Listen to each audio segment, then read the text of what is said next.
أشهد أن لا إله إلا الله وحده لا شريك له وأشهد أن محمدا عبده ورسوله أما بعد فأعوذ بالله من الشيطان الرجيم بسم الله الرحمن الرحيم الحمد لله رب العالمين الرحمن الرحيم مالك يوم الدين إياك نعبد وإياك نستعين اهدنا الصراط المستقيم صراط الذين أنعمت عليهم غير المغضوب عليهم ولا الضالين.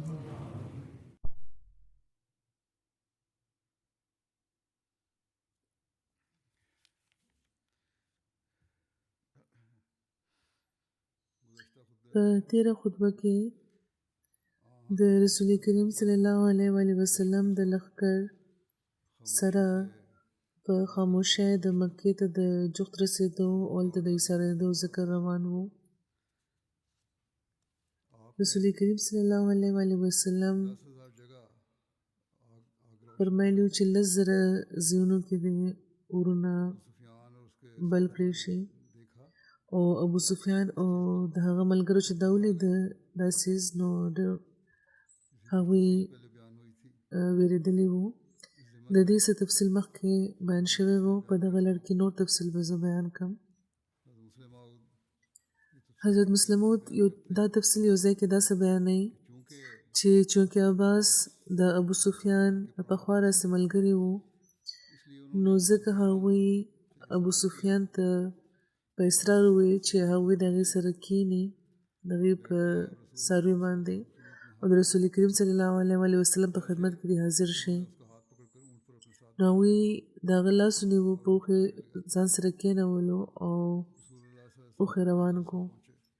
او د رسول کریم مجلس ته ورسېد. حضرت عباس وېرېده چې حضرت عمر چې هغوی سره په پیرې باندې وو چېرته هغوی ووژني، خو رسول کریم صلی الله علیه وسلم مخکې نه دا فرمایلي وو چې که ابو سفیان تاسو کې چاته میلاو شي نو مه یې وژنئ. دغه ټولې نندارې په وجه د ابو سفیان په زړه کې یو عظیم الشان تغییر پیدا شوی و. د دغه ټولې نظارې په وجه د ابو سفیان په زړه کې یو عظیم الشان تغییر پیدا شوی و. ابو سفیان چې دا ولیده چې یو څو کاله مخکې موږ رسول کریم صلی الله علیه وسلم صرف د یو ملګري سره مجبوره کړو چې هغوی د مکې نه وځي، خو نن چې لا صرف 7 کاله تېر شوي دي هغوی د 10,000 کسانو سره په مکې باندې بغیر د څه ظلم او د تعدۍ نه په جایز طور حمله کوي لګیا دی او مکې والا توان نه لري چې دا ودرېږي. نو د رسول کریم صلی الله علیه وسلم مجلس ته چې ورسېدو نو څه د دغه خیالاتو په وجه او څه د ویرې د لاسه ابو سفیان مبهوته شوی و. رسول کریم صلی الله علیه وسلم چې د هغه دا حال ولیدو نو حضرت عباس ته وفرمایل چې ابو سفیان د ځان سره بوځه او د شپې ځان سره وساته او سهار به هغه مال راولې. نو د شپې هغه شپه ابو سفیان حضرت عباس سره تېره کړه او چې کله سهار هغه د رسول کریم په خدمت کې راوستی شو نو د سهار د لمونځ وخت و. د مکې خلک څه خبرو چې سهار راپاڅېدل لمونځ کول سوي. ابو سفیان چې ولیده چې مسلمانان اخوا دخوا اوبه راوړي لګیا دي او هغه ته ښکاره شو چې څوک اودس چارهدام کوي، څوک صف بندي کوي لګیا دی. نو ابو سفیان دا وګڼل چې شاید چې د هغه لپاره څه نوی قسم عذاب تجویز شوی دی. نو هغه ووېرېدو، حضرت عباس نه تپوس وکړو چې دا خلک سحر وختي دا څه کوي لګیا دي. نو حضرت عباس ورته وویل چې تا ته د ویرې حاجت نشته، دا خلک مونځ کوي لګیا دي. هغې نه پس ابو سفیان دا ولیده چې په زرګاو مسلمانان دي چې رسول کریم پسې ودرېده، او چې کله رسول کریم به رکوع کوله نو ټولو به ورسره رکوع کولو، او چې کله به هغوی سجده کوله نو ورسره ټولو سجده کوله. حضرت عباس چې په پیرې وو نو هغوی په مونځ کې نور شامل شوي. نو ابو سفیان د هغې نه تپوس وکړو چې اوس دې څه کوي لګیا دي. زه ګورم چې څه چې محمد رسول الله صلی الله علیه وسلم کوي دا خلک هماغه کول شروع کړي. عباس ورته وویل چې ته په کومو خیالاتو کې یې؟ دی مونځ کوي لګیا دي، دا مونځ روان دی. خو محمد صلی الله علیه وسلم خو که دوی له حکم ورکړي چې خوراک څښاک پرېږدئ نو دا خلک به خوراک څښاک هم پرېږدي. نو ابو سفیان وویل چې ما د کسرا دربار هم لیدلی دی او د قیصر دربار مې لیدلی دی، خو د هغوی قامونه ما نه لیدلي چې د هغوی دومره عاشقان دي لکه څنګه چې د رسول کریم صلی الله علیه وسلم منونکي د هغوی عاشقان دي. بیا عباس وویل چې دا نشي کېدی چې ته نن محمد رسول الله صلی الله علیه وسلم نه دا خواست وکړي چې تاسو چې هغوی د خپل د قام سره د عفو معامله وکړي. نو کله چې مونځ ختم شو نو حضرت عباس ابو سفیان د ځان سره کوم د رسول کریم په خدمت کې حاضر شو. رسول کریم صلی الله علیه وسلم ورته وفرمایل چې ابو سفیان له هغه وخت نه دی راغلی چې په تا باندې دا حقیقت روښانه شي چې د خدای پاک نه بغیر بل څوک معبود نشته. نو ابو سفیان ورته وویل چې زما مور پلار د تاسو نه زار شي، تاسو ډېر حلیم، ډېر شریف، ډېر صله رحمي کوونکي یئ. زه اوس په دې خبره پوه شوم چې که خدای نه بغیر بل څوک معبود وي نو څه خو به زموږ مرسته کړې وي. هغې نه پس رسول کریم صلی الله علیه وسلم وفرمایل چې ابو سفیان له وخت نه دی راغلی چې ته په دې پوه شې چې زه د خدای رسول یم. نو ابو سفیان ورته وویل نو بیا یو ځل بیا هغه دا وویل چې زما مور پلار تاسو نه زار شي، په دې باره کې زما زړه کې څه شکونه شته. خو د ابو سفیان د تردد نه باوجود د هغه دواړه ملګري چې د هغه سره د مکې نه بهر د مسلمانانو د لښکر خبر اخیستلو راغلي وو چې پکې یو حکیم بن نظام وو، هغوی مسلمان شوي وو. او هغې نه پس ابو سفیان هم اسلام قبول کړو، خو غالبا چې د هغه زړه د مکې د فتح نه پس ته پوره کلو شوی وو. د ایمان قبلولو نه پس ته حکیم بن نظام وی چې یا رسول الله صلی الله علیه وسلم آیا دا لښکر تاسو خپل د کام د وجلو لپاره راوستی دی؟ رسول کریم ورته وفرمایل چې دغه خلکو ظلم کړی و، دغه خلکو ګناه کړی وه، او تاسو په حدیبیې کې چې کوم لوز کړی و هغه هم مات کو، او د خزاعه خلاف هم ظالمانه جنګ وکړو، او هغه مقدس مقام کې هم جنګ وکړو چې خدای پاک ورته امن ورکړی دی. نو حکیم وویل چې یا رسول الله صلی الله علیه وسلم ټیک ده، ستاسو قام بېشکه چې عمدا کړی دی، خو تاسو ته خو پکار و چې په ځای د دې چې په مکې باندې حمله کړې وې په حوازن هم حمله کړې وې. رسول کریم صلی الله علیه وسلم وفرمایل چې هغه قام هم ظالم دی، خو زه خدای نه امید لرم چې هغه به د مکې فتح او د اسلام غلبه او د حوازن شکست د ټولې خبرې به زما په لاس پوره کوي. او دې نه پس ابو سفیان دا وویل چې که د مکې خلکو توره راوانه خسته نو آیا هغوی به په امن کې وي؟ نو هغوی وفرمیل چې هر هغه تن چې خپل د کور ور بند کړي هغه له به امن ورکړی کېږي. حضرت عباس وویل چې یا رسول الله صلی الله علیه وسلم ابو سفیان فخر خوښوي، داسې یو تن دی، او د دې مطلب دی چې زما د عزت د څه سامان وکړی شي. نو هغوی وفرمیل چې ډېره ښه، څوک چې د ابو سفیان کور ته لاړ شي هغه له به هم امن ورکړی شي، څوک چې د کعبې ته ورشي هغه له به هم امن ورکړی شي، څوک چې خپله وسله پرېږدي د لاسه هغه له به هم امن ورکړی شي، او څوک چې خپل د کور ور بند کړي او کښېني په کور کې هغه له به هم امن ورکړی شي، څوک چې د حکیم بن نظام کور ته ورغلو هغه له به هم امن ورکړی شي. دا ټول تفسیر زر فرمایي چې خلیفه المسیح ثانی په دیباچه تفسیر القرآن کې لیکلی دی. حضرت مسیح موعود علیه السلام دې باره کې فرمایلی دي چې د رسول کریم صلی الله علیه و وسلم په زمانه کې ابو سفیان یو ډېر ضعیف القلب او کم فراست لرونکی یو تن و، او چې کله رسول کریم صلی الله علیه و وسلم په مکې باندې فتح بیا مونده، نو هغې ته دا وایي چې تو سم په دې پوه نه شوې، تو سم خبر نه شو چې دا د انسان د لاس کار نه دی. نو هغه په جواب کې وویل چې اوس خو پوه شوم چې ستا خدای رښتونی دی.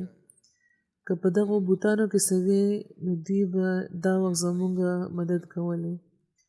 او بیا چې ورته وویل شو چې ته زما په نبوت ایمان راوړې، رسول کریم چې ورنه تپوس وکړو، نو په دې هغې د تردد اظهار کړی و. نو په توحید خو هغه پوه شو خو په نبوت پوه نه شو. ځینې مادي داسې وي چې فراست پکې کم وي، چې کم د توحید دلیل و هغه د نبوت دلیل و، خو ابو سفیان په دې کې تفریق کولو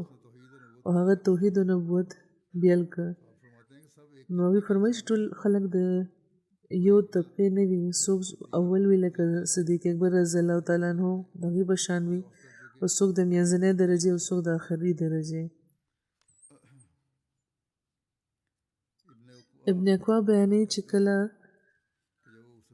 ابو سفیان او حکیم بن حزام واپس روان وو، نو حضرت عباس رسول کریم صلی الله علیه و وسلم په خدمت کې عرض وکړ چې یا رسول الله، زه د ابو سفیان د اسلام باره کې خدشه لرم. نو حضرت عباس وایي چې دا واپس د راوبلي اندرې چې هغه اسلام باندې پوه شي او د رسول کریم سره د خدای پاک لښکر وګوري. ابن ابي شیبه روایت کوي چې کله ابو سفیان واپس روان شو، نو حضرت ابوبکر رسول کریم په خدمت کې عرض وکړو چې یا رسول الله، که تاسو حکم ورکړئ د ابو سفیان باره کې، نو دا دې په لارې کې ودرولی شي. ابو سفیان ابن اسحاق بیانوي چې کله ابو سفیان واپس روان و، نو رسول کریم صلی الله علیه و وسلم حضرت عباس ته وفرمایل چې ابو سفیان په ګاټۍ کې ودروه د واده، او چې نو حضرت عباس ورغله او ابو سفیان یې ودرولو. نو په دې ابو سفیان ورته وویل چې یا بني هاشم ته تاسو دوکه ورکوئ. نو حضرت عباس ورته وفرمیل چې اهل نبوت دوکه نه ورکوي. او د یو بل روایت مطابق هغه وویل چې موږ بیخي دوکه ورکوونکي نه یو، خو ته د سحر پورې انتظار وکړه تر دې چې ته خدای پاک لښکر ووینې، او هغه څه مو وویني چې کوم خدای پاک د مشرکانو لپاره تیار کړی دی. نو حضرت عباس حضرت ابو سفیان هلته ایسار کړی و تر دې چې بیا سحر شو، او مختلف قبایل د یو پس بل د دستې په صورت کې د ابو سفیان مخې نه تېرېده، او چې کله یوه دسته تېره شوه نو هغه وویل چې یا باسه دا څوک دي؟ نو هغوی وویل چې دا غفار دی، د غفار قبیلې خلک دي. نو وایي چې غفار سره زما څه کار دی؟ بیا جوهینه چې تېر شو نو هغه هم داسې وایي. بیا سعد بن حزیم چې تېر شو نو هغې هم هغه خبره وکړه چې دغه خلکو سره زما څه کار دی. بیا چې سلیم تېر شو نو هغه بیا هم داسې وایي. اندر دې چې یوه دسته پکې داسې راغله چې د هغې په شان هغه مخکې نه و لیدلي، نو هغې وایي چې دا څوک دی؟ حضرت عباس وایي چې دا انصار دی، د دې سردار حضرت سعد بن عباده دی چې جنډه ورسره ده. حضرت سعد بن عباده په جوش وایي چې ابو سفیان، نن د نننۍ ورځ د جنګ ورځ ده، نن به د کعبې حرمت پاتې نه شي. ابو سفیان دا وایي چې دا یې واورېده، نو وایي چې عباسه د بربادۍ دا ورځ به که څومره به ښه وي که د مقابلې موقع میلاوه شوې وي، یعنې که جنګ هم ورسره کولی شو نو ټیک وه، خو اوس هم جنګېدی هم نه شو. بیا یوه دسته راغله او د ټولو دستو نه دا وړه دسته وه، په دې کې رسول کریم صلی الله علیه وسلم او د هغوی اصحاب وو، او د رسول کریم صلی الله علیه وسلم جنډه د حضرت زبیر بن عوام په لاس کې وه. یو بل روایت کې دا داسې بیان شوی دی چې کله رسول کریم صلی الله علیه وسلم د ابو سفیان د خوا نه تېر شو، نو هغه وویل چې یا رسول الله، آیا تاسو د خپل د قام د قتل عام حکم ورکړی دی؟ تاسو نه یې خبر چې سعد بن عباده څه ویل لګیا دی؟ رسول کریم صلی الله علیه و آله وسلم ته پوښتنه کو چې هغه څه ویلي دي. ابو سفیان وی چې هغه داسې خبره کوله. نو زه تاسو له تاسو د قوم باره کې د خدای پاک واسطه در کوم. تاسو د ټولو نه زیات پاک بازي صله رحمي کوونکي او رحم کوونکي. رسول کریم صلی الله علیه و آله وسلم فرمایي چې سات غلط وي. نننۍ ورځ خو د رحمت ورځ ده. نن به خدای پاک کعبې له عظمت ورکوي او قریش له به خدای پاک حقیقي عزت ورکوي. ابن سعد لیکلی دی چې حضرت سعد چې څه ویلي وو هغه مهاجرو کې چا اورېدلي وو. ابن هشام بیانوي دغه واقعه چې هغه چا چې دا خبره د هغوی اورېدلې وه هغه حضرت عمر وو. هغوی وایي چې یا رسول الله موږ په امن کې نه یو، شاید چې حضرت سعد په قریشو باندې حمله وکړي. د بل روایت مطابق دا خبره حضرت عبدالرحمن بن عوف او حضرت عثمان کړې وه. رسول کریم صلی الله علیه و آله وسلم حضرت سعد ته پیغام ولېږلو او د هغوی نه جنډه واخیسته او د هغوی زوی حضرت قیس له ورکړه. د دې تفصیل حضرت مسلم موعود بیان کړی دی. د تاریخ د کتابونو نه هغوی یا خاصه فرمایي چې کله دا لښکر د ابو سفیان د مخې نه تېرېدو نو د انصارو کمانډر سعد بن عباده ابو سفیان چې وکتل نو ورته وویل چې نن خدای پاک موږ لپاره په مکې کې د تورې په زور باندې داخلېدل حلال کړي دي. نن به د قریشو قوم بې عزته کړی شي. چې کله رسول کریم صلی الله علیه و آله وسلم ابو سفیان د خوا نه تېر شو نو هغه ورته په اوچت اواز وویل چې یا رسول الله آیا تاسو خپل د قوم د قتل اجازت ورکړی دی؟ اوس د انصارو سردار سعد د هغه ملګرو داسې ویل. هغوی په اوچت اواز دا وی چې نن به جنګ کیږي او د مکې حرمت نن موږ د جنګ نه نشي منع کولی او قریش به موږ بې عزته کوو نن. یا رسول الله صلی الله علیه و آله وسلم تاسو خو دنیا کې د ټولو نه زیات نیک، د ټولو نه زیات رحیم او د ټولو نه زیات صله رحمي کوونکي انسان یې. نو تاسو به نن خپل د قوم ظلمونه هیر نه کوئ. د ابو سفیان دغه ګیله او دغه التجا چې واورېده هغه مهاجرو د کم مهاجر به چې د مکې په کوڅو کې به وهلی کېده او د چا څوک چې د کورونو نه او د جایدادونو نه بې دخل کړی شوي وو هغوی ناقلاره شو او د هغوی په زړونو کې هم د مکې د خلکو باره کې رحم پیدا شو. هغوی چې یا رسول الله انصارو د مکې والاو د ظلمونو چې کوم واقعیت اورېدلي دي نو موږ نه یو خبر چې هغوی به د هغې په وجه د قریشو سره څه معامله کوي. رسول کریم صلی الله علیه و آله وسلم وفرمایل چې ابو سفیان سعد غلط ویلی دي. نن د رحم ورځ ده. خدای پاک به نن قریشو له د کعبې له به عزت ورکوي. او بیا هغوی یو تن د سعد طرف ته ولېږلو ورته یې وفرمایل چې خپله جنډه خپل زوی قیس له ورکړه. هغه به ستاسو په ځای د انصارو د لښکر کمانډر وي. دغه شان هغوی د مکې والو هم خیال وساتلو او د انصارو زړونه هم د صدمې نه محفوظ وساتل. او رسول کریم ته په قیس باندې ښه پوره اعتماد و ځکه چې قیس ډېر شریف طبیعت لرونکي زلمي وو. دومره شریف چې په تاریخ کې لیکلي چې د هغې د وفات سره جوخت چې کله ځینې وخت د هغوی تپوس راغلی و ځینې نور راغلي نو هغوی خپلو ملګرو نه تپوس کړو چې څه وجه ده چې ځینې چې زما ملګري دي زما عادت له رانغله نو د هغې ملګرو ورته وویل چې تاسو ډېر مخیر تن یې، تاسو هر تن له دغه د تکلیف په وخت څه قرض ورکوئ. د ښار ډېر خلک داسې دي چې ستاسو مکروزه دي او هغوی دې لپاره ستاسو تپوس له نه دي راغلي چې شاید چې تاسو حاجت لري او د هغوی نه هغه پیسې واپس وغواړئ. نو هغوی وفرمیل چې اوهو زما ملګرو ته بې وجه تکلیف وشو. زما له طرفه په ټول ښار کې اعلان وکړئ چې هر تن چې ورماندې د قیس قرض دی نو هغه ورته هغه معاف کوي. نو په دې دومره خلک د هغې د تپوس له راغلو چې د هغې د کور چې کومې پوړۍ وې هغه ماتې شوې. ابن ابي شیبه روایت کوي چې حضرت عباس وایي چې یا رسول الله صلی الله علیه و آله وسلم تاسو ماله اجازت راکړئ نو زه د مکې خلکو له ورشم او هغوی له بلنه ورکړم او تاسو هغوی له امن ورکړئ. نو هغوی د رسول کریم صلی الله علیه و آله وسلم سپین شابه نومې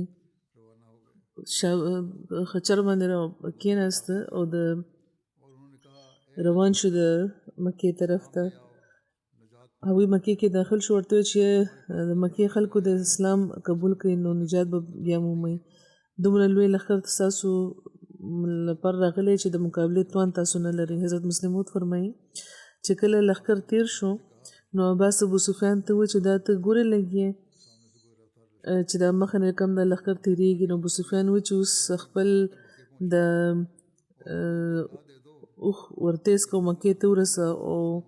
خپل د اس ورتیز کو مکې ته ورسه او خلک خبر کړه چې رسول کریم راغلی دی هغوی په دغه شکل کې د مکې خلکو له امان ورکړی دی او چې کله ابو سفیان په خپل زړه کې خوشحاله و چې ما د مکې خلکو له د نجات لاره روباسله او د هغې ښځه هنده چې د اسلام د سره راسي د مسلمانانو سره د بغض د کینې تعلیم خلکو له ورکولو او باوجود دا چې کافره وه په حقیقت کې یوه بادره ښځه وه هغه ورمخکې شوه د خپل خاوند ږیره ونیوله او د مکې خلکو ته اواز ورکول شروع کړو چې راشي او د کمکل بوډا ووژنئ چې په ځای د دې چې دا تاسو ته دا نصیحت دې کولی چې ځئ او خپل ژوند او خپل د ښار د عزت لپاره وجنګېږئ او مړه شئ دې تاسو کې د امن اعلان کوي لګیا دی ابو سفیان د دې چې دا حرکت ولیدو نو ورته وویل چې بېوقوفې زه دغو خبرو وخت نه دی ورشه خپل کور کې پټه شه زه هغه لښکر ما ولید ورغلی یم چې د هغه لښکر د مقابلې توان په ټولو عربو کې چا کې نشته دی د اسلامي لښکر په مکې کې د داخلېدو واقع لیکلی د بخاري کې حضرت عروه روایت دی چې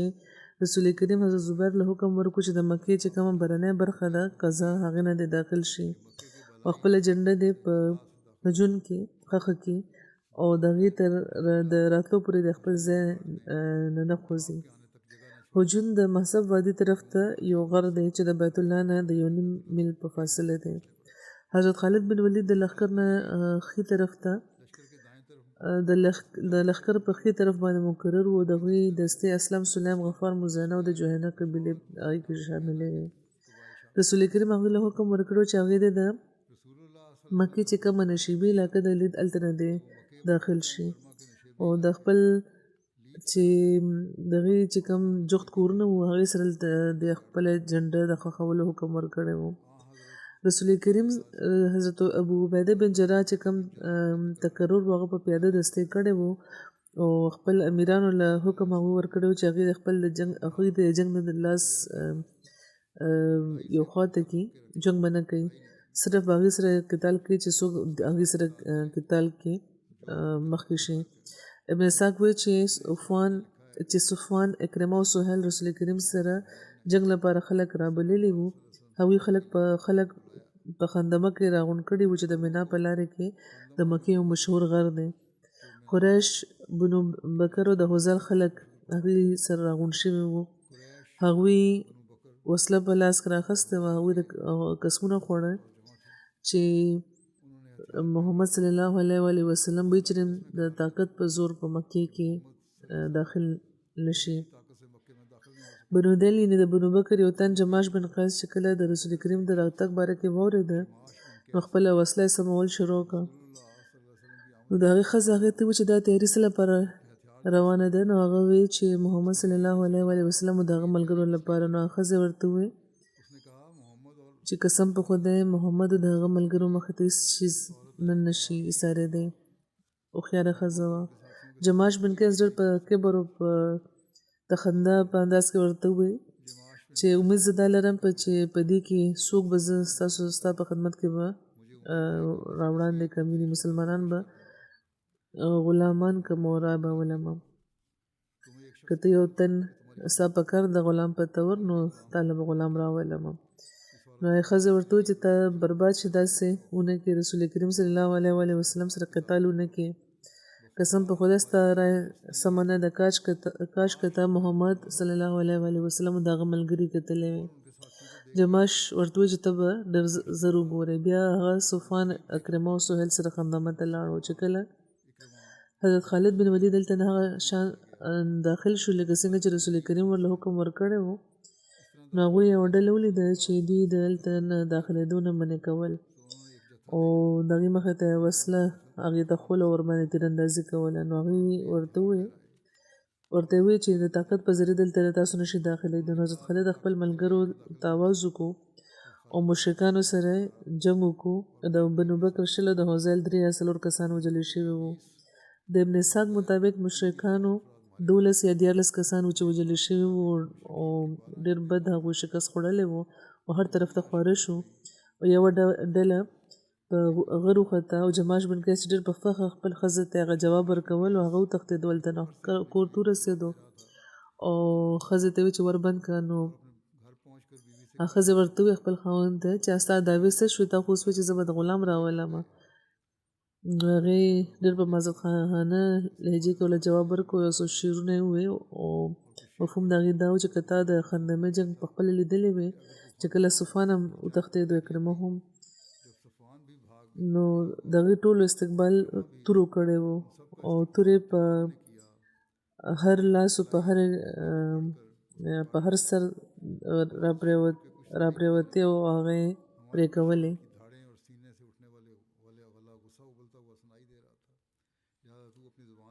او شور نه بغیر بل څه اواز نه راتلو او زموږ پسې د هغوی چې کومې چغې وې او د سینې نه چې کوم غوسه وه هغه دغې اواز راتلو نو خپل د ژبې نه ته د ملامت څه وړه شان کلمه مه وباسه بخاري کې لیکلي چې حضرت خالد چې کوم په سواره کسان وایي کې 2 تنه وژل شوي وو حضرت جبیش بن اشر حضرت قرز بن جابر فهري د مکې والاو لپاره د امن اعلان باره کې لیکلي چې رسول کریم صلی الله علیه وسلم ابو سفیان له امان ورکړی و حکیم بن حزام له امان ورکړی و او فرمایلي چې مکې ته ورشه اعلان وکړي چې څوک چې وسله د لاسه پرېږدي هغه په امن کې وي څوک چې په خپل کور کې داخل شي په امن کې وي څوک چې د خانه کعبې صحن ته ورشي هلته به هغه امان بیا مومي څوک چې د ابو سفیان کور کې داخل شي هغه به امان بیا مومي او څوک چې د حکیم بن حزام کور کې داخل شي هغه هم امان بیا مومي او چې کله د مکې والو مکې خلکو امان ترلاسه کولو نو په دې کې رسول کریم صلی الله علیه نو هغه وخت رسول کریم صلی الله علیه وسلم خپل چې کوم عاشقان وو هغه او وفادارانو ملګري هغې نو هیر کړي رسول کریم ته به یقینا د یو څو کاله مخکې د مکې په کوڅو کې چې کوم ظلمونه کېده هغه رایادېده او هغه بلال هم چې په پړو تړلی کېدو به دغه کوڅو په دغه کوڅو کې به راکاږلی کېدو نن هغه بلال هم په دغه فاتح فوج کې شامل و دغه په زړه په دماغ کې د ظلم هغه ټول منظرونه تازه شوي وو رسول کریم د هغه انتقام اخیستل ضروري وګڼل او هغوی څومره ښایسته انتقام واخیستو نو دې نه حضرت مسلم موعود دې باره کې بیان فرمایي چې نه پس هغوی ابو رویحه چې د بلال حبشي ورور هغوی جوړ کړی وو هغې باره کې هغوی فرمایي څوک چې دا وخت د ابو رویحه له خپله جنډه ورکوو څوک چې دغه جنډې د لاندې ودرېږي موږ به هغه ته څه نه وایو بلال ته وایي چې ورسره دا اعلان کوه چې تاسو کې څوک هم چې د ابي رواحه د جنډې د لاندې راشي هغه له به امن ورکړی کېږي په دغه حکم کې څومره لطیف حکمت و د مکې خلک هغه خلک و چې د بلال په خپو کې به هغوی پړي اچولي وو په دغه کوڅو کې به هغوی راکاږل د مکې کوڅو کې د مکې کوڅې د مکې میدانونه د بلال لپاره امن ځایونه نه وو بلکې د عذاب او د تذلیل او د تضییق ځایونه وو رسول کریم فرمایل چې خیال فرمایلی و چې د بلال په زړه کې نن به د انتقام خیال بار راځي او د دغه وفادار ملګري انتقام اخیستل ضروري دی خو سره دا هم ضروري دی چې زموږ انتقام د اسلام د شان مطابق وي نو هغوی د بلال انتقام دغه شان نه واخیسته چې د تورې په زور د هغې د دشمنانو مری پرې کړی شي بلکې د هغې د رور په لار کې د هغې د رور په لاس کې یوه جنډه ورکړه او د بلال په دغه غرض مقرر کړو چې هغه د اعلان وکړي چې څوک هم زما د رور د جنډې د لاندې به راځي ودرېږي به هغه له به امن ورکړی شي څومره شانداره د انتقام و څومره ښایسته د انتقام و کله چې بلال به په خپل اوچت اواز کې دا اعلان کولو چې یا د مکې خلکو راشي زما د رور د جنډې د لاندې ودرېږي تاسو له به امن درکړی شي نو د هغه زړه به په خپله د انتقام د جذبو نه خالي کېدو هغه به محسوسه کړې وي چې کوم انتقام محمد رسول الله صلی الله علیه وسلم ما لپاره تجویز کو نو دې نه زیات شاندار او دې نه زیات حسین انتقام ما لپاره بل نشي کېدی یو بل ځای کې هغوی دا داسې بیان کړي دي. فرمایي چې په دغه واقعې کې چې کومه د ټولو نه زیاته عظیم الشانه خبره ده هغه د بلال جنډه ده. رسول کریم صلی الله علیه و وسلم د بلال جنډه جوړوي او فرمایي چې څوک چې د بلال د جنډې د لاندې ودرېږي هغه به یعنې د هغه د روډ جنډه دلته مطلب دی هغه له به پناه ورکړی کېږي. حالانکه سردار خو محمد رسول الله صلی الله علیه و وسلم و خو د محمد رسول الله صلی الله علیه و وسلم یوه جنډه هم نه ودرولی شوی. هغې نه پس د قرباني کوونکي حضرت ابوبکر و خو د هغوی یوه جنډه نه ودرولی شوی. هغې نه پس چا چې اسلام قبول کړی و هغه حضرت عمر و خو د حضرت عمر رضی الله تعالی عنه جنډه هم یوه نه ورته ودرولی شوې. هغې نه پس د عثمان مقبوله و د هغوی زوی هم و د رسول کریم خو د عثمان رضی الله تعالی عنه هم جنډه نه ودرولی شوې. هغې نه پس د علي و چې د رسول کریم ورور و د هغوی زوی هم و خو د علي رضی الله تعالی عنه یوه جنډه هلته نه ودرولی شوې. او بیا عبدالرحمن بن عوف و هغه تن و چې چا باره کې رسول کریم فرمایلی و چې تاسو هغه تن یې چې تر څو چې تاسو ژوندي مسلمان کام کې به اختلاف نه راځي. او د عبدالرحمن جنډه هم نه وه جوړه شوې. بیا عباس چې د رسول کریم تره و او ځینې وخت به هغوی ګستاخي هم وکړه خو رسول کریم به ترې نه خفه کېده نه خو رسول کریم د هغوی هم جنډه نه وه جوړه کړې. بیا ټول رئیسان لوی لوی خلک موجود وو. خالد بن ولید چې پخپله د یو سردار زوی و پخپله ډېر نامتو انسان موجود و. عمرو بن عاص د یو سردار زوی و. همدغه شان نور هم لوی لوی سردارانو زامن وو خو هغې کې د هېچا هم جنډه نه وه جوړه شوې. جنډه چې جوړه شوې وه نو د بلال جوړه شوې وه. ولې؟ د دې وجه څه وه؟ د دې وجه دا وه چې کله په خانه کعبې باندې حمله کېده ابوبکر دا لیده چې څوک چې وهلی کېږي څوک چې وژلي کېږي هغه د هغې وروڼه دي. نو هغې پخپله هم دا ویل چې یا رسول الله تاسو به خپل وروڼه وژنئ. هغې ظلمونه هېر کړي وو خبرو چې دا زما وروڼه دي. عمر هم دا ویل چې یا رسول الله دا کافران ووژنئ. خو چې کله هغوی د هغې معاف کولو له راغلو نو هغې په زړه کې به هم دا وی چې ښه وشو چې زموږ وروڼه وبخښلی شو. عثمان او علي به هم دا وی چې زموږ وروڼه وبخښلی شو. هغوی موږ سره سختي کړې وه نو څه چلو شو. په خپله رسول کریم صلی الله علیه و وسلم هم چې هغوی یې معاف کول نو دا به یې ګڼلي وو چې دې کې زما ترونه دي زما وروڼه دي زما زومان دي خپلوان دي خو که ما دې معاف کړو نو ښه وشو زما خپل خپلوان بچ شو. صرف یو تن داسې و چې په مکې کې هېڅ خپلولي نه لرله. مکې کې هېڅ طاقت نه لرلو. په مکې کې یو ملګری هم نه و او د هغې د بېوسۍ په حال کې هغې باندې به هغه ظلمونه کېده چې نه په ابوبکر شوي وو نه په علي نه په عثمان او نه په عمر بلکې په رسول کریم صلی الله علیه و وسلم هم نه و شوي. په ګرمې شګې باندې به بلال بغیر د جامې سملولی شو. تاسو ګورئ چې کله تاسو پیابله خپې چې په می او په جون کې ګرځئ نو دلته ګرمي کمه ده خو په ګرمو ملکونو کې پیابله خپې څوک نشي ګرځېدی. د می جون په میاشت کې هلته خاص هم نشي ګرځېدی څوک پیابله خپې. خو هغه په بې جامو په ګرمې شګې سملولی شو او بیخونو والا څپلۍ به واچولې په خپو به کې زلمو د هغه په سینه به ګډېده او دا به وی چې ووایه چې د خدای نه بغیر څوک شته معبود نو هغه به وی او دا ووایه چې محمد نعوذ بالله دروغجن دی. نو بلال به د مخکې نه په خپل حبشي ژبه کې به چې کله به هغوی وهل خوړم دا وی چې اشهد ان لا اله الا الله واشهد ان لا اله الا الله. نو همدا جواب به یې ورکولو چې تاسو په ما باندې څومره چې ظلم وکړي او چې ما کله دا ولیده چې خدای یو دی نو زه څنګه ووایم چې داسې نه چې زه خبر یم چې رسول کریم د خدای رښتونی رسول دی نو زه هغې د دروغجن څنګه ووایم. په دې به هغوی نور هم هغه وهل شروع کړه. او تر میاشتو د اوړي په موسم کې به اکدي سره همدا کېده. همدغه شان په ژمي کې به هم ورسره دا کول چې د هغې په خپو کې به یې پړې واچولو او د مکې په کوڅو کې به یې هغوی راکاږل. د هغوی څرمن به زخمي شوه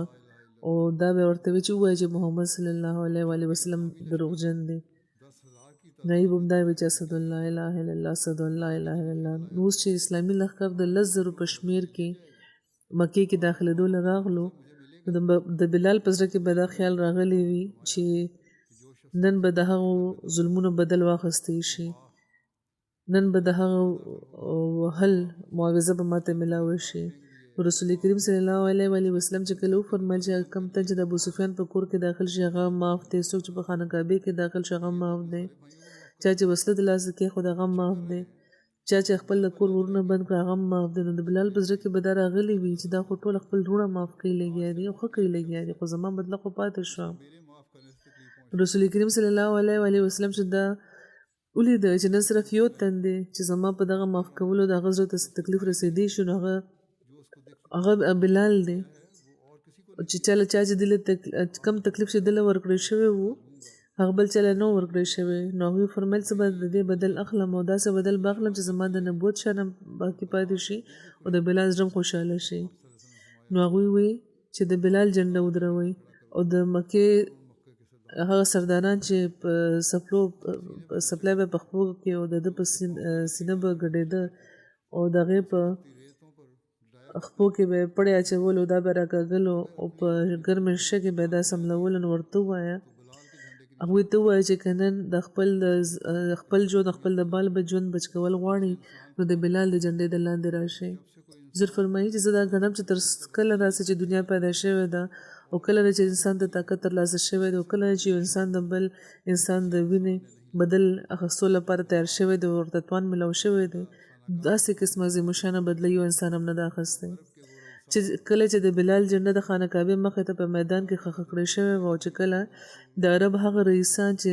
د هغه به د خپل د خپو لاندې مګل او ورته به یې وی چې ته دا ویاو که نه چې محمد صلی الله علیه وسلم نعوذ بالله دروغجن دی چې کله به هغوی په منډه راتله او خپل د بال بچ لاس به یې نیوه او د بلال د جنډې د لاندې راوسته چې زموږ ژوند بچ شي نو هغه وخت به د بلال زړه او د هغه ژوند څنګه په رسول کریم به نه به هغې زارېده او دا به وی چې زه خو خبر نه یم چې دغه کافرانو نه ما بدل اخیستی شو یا که نه اوس چې بدل واخیستی شو نو هر هغه تن چې چا سپلی زما په سینه به پرېوتی د هغه سر زما سپلو کې ټیټ کړی شو نو دا هغه بدل و چې د یوسف بدل نم زیات شاندار او دې لپاره چې یوسف د خپل پلار له خاطر خپل وروڼه معاف کړي وو د چا له خاطر یې معاف کړي وو هغه یې پلار او چې څوک چې معاف کړي هغه وروڼه وو او محمد رسول الله صلی الله علیه وسلم خپل ترونه خپل وروڼه د یو غلام د سپلو په توفیل معاف کړ نو د یوسف بدل د دې مقابله کې څه حیثیت لري یو کمزوري تن چې ماشومتوب او ځواني د هغه د قریش د سردارانو په غلامۍ کې تېره شوې وه د هغې داسې دلجویي داسې عزت افزایي هغې وکړه چې مثال په د ټول دنیا تاریخ کې نه میلاویږي دا به همیشه لپاره یادګار وي نو دا دې زموږ د آقا مطاع صلی الله علیه وسلم د بدله اخیستو اسوه اللهم صل علی محمد وعلی آل محمد وبارک وسلم انک حمید مجید ابن هشام لیکلی چې په فتح مکه کې د مهاجرینو شعار یا بني عبدالرحمن یعنی یا د عبدالرحمن زامنو د خزرج شعار یا بني عبدالله یعنی د عبدالله زامنو د اوس شعار یا بني عبید الله یعنی د عبید الله زامنو او چې کله رسول کریم د ذخر د غریزې لارې باندې راغله چې د قضا دویمه نامه ده نو رسول کریم د مکې د فتح په ورځ همدې ځنه مکې کې داخل شو هغوی د تورو پړکاو لیدنه ورته وفرمیل چې ما تاسو قتال نه منع کړی نه وی نو هغوی وایي چې خالد سره مقابله شوې وه نو هغوی هم بیا شمشیر زني کړی یعنې مخکې حمله دشمن کړی وه نو هغوی وفرمیل چې د خدای پاک فیصله ټوله نه بهتره ده یعنې خدای پاک دا ښودل غوښته چې نن تاسو د طاقت په زور یعنې کافرانو ته دا ښودل غوښته چې نن تاسو د طاقت په زور باندې مسلمانان د مکې کې داخلېدو نه نشي منع کولی دا د خدای پاک یوه داسې فیصله ده چې بدلېدی نشي څوک یې نشي بدلولی حضور فرمایي چې دا د مکې کې د داخلېدو ابتدایي چې کوم بیان و هغه بیان چې کوم دی هغه و او انشاءالله آینده به بیانېږي فرمایي چې دغه به د یو مرحوم ذکر کول غواړم چې جنازه به کوو د لمونځ نه پس د دې مکرمه امینه شناس صاحبه اهلیه د مکرم انعام الله صاحب د لاهور چې تېرو ورځو کې د 50 کال عمر کې وفات شوي دي انا لله و انا الیه راجعون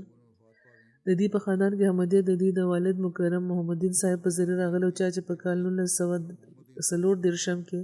15 کالو په عمر کې قادیان ته تللی و د حضرت المسیح ثاني په لاس بیعت کړی و مرحومه د خدای پاک په فضل موسیوه په غمزپلو کې د خاوند نه علاوه یو زوی څلور لوڼه شامل دي. د دوی زوی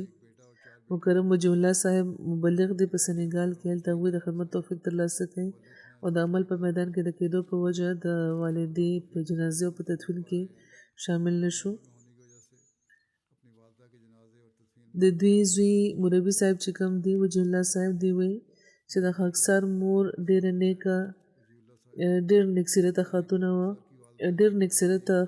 خاتون وه او د مونځ روژې پابنده وه. د قرآن باقاعدګۍ سره به تلاوت کولو، د ماشومانو پوره نګراني به یې کوله او خلافت احمدیه سره به دوی ډېره مینه کوله. کله به هم څه پریشاني وه یا خوشحالي به وه نو ما ته به یې ویل چې د وخت خلیفه ته خط ولیکه. د میلمنو دلجویي به یې کوله، خپل د حیثیت نه زیات به د هغوی خدمت کولو. غیر احمدي ګاونډیانو سره به هم د مینې سلوکو باوجود له دې چې ځینې ګاونډیانو به مخالفت به هم کولو خو همیشه به د هغوی د حق به دوی پوره کولو. د ګاونډ د دوی خاوند انعام الله صاحب وایي چې ما سره دوی بهترینه ژوند تېر کړی دی. ټول ژوند څومره چې و نو جماعتي خدمت توفیق چې ما ته میلاو شوی دی نو دوی زما ښه مرسته کړې ده. که د جومات د کار په وجه شپه ورځ به د کور نه بهر به وم نو دوی چېرته ګیله نه ده کړې. ډېره مهمان نوازه وه. وفات نه یو میاشت مخکې تقریبا 2 جماعتي میلمانو له دوی په خپله روټۍ پخ کړې وه. د غریبانو به هر ممکن مدد کولو. د چندو په ادایګۍ کې د مرحومینو له طرفه هم دوی چنده ورکوله. د اولاد تربیت هم دوی په بهترین رنګ کې کوشش کړی دی. ډېرې اوږدې مودې پورې په خپل حلقه کې سکرټري مال په طور دوی خدمت کړی دی. د وفات په وخت هم په دغه خدمت مامور وو. د دوی مشر ورور وایي چې زما خور مینه ناکه وه، هر چا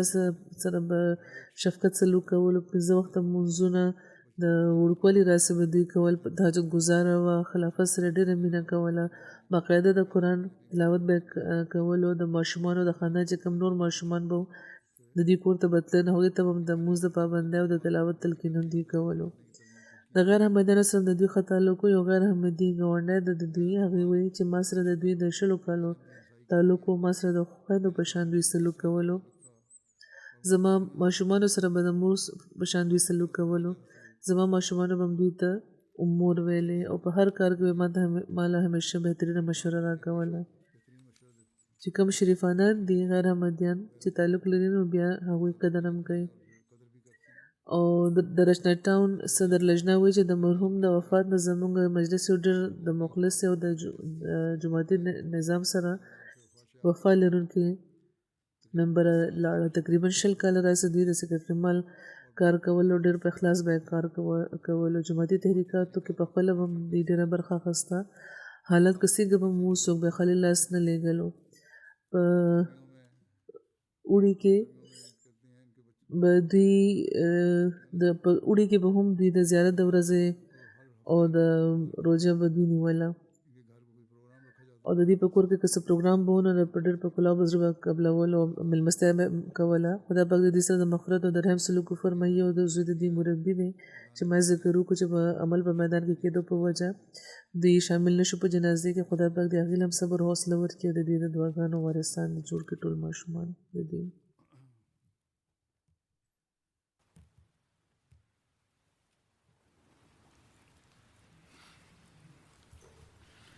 الحمد لله نحمده ونستعينه ونستغفره ونؤمن به ونتوكل عليه ونعوذ بالله من شرور أنفسنا ومن سيئات أعمالنا. من يهده الله فلا مضل له ومن يضلله فلا هادي له. ونشهد أن لا إله إلا الله ونشهد أن محمدا عبده ورسوله. عباد الله رحمكم الله إن الله يأمر بالعدل والإحسان وإيتاء ذي القربى وينهى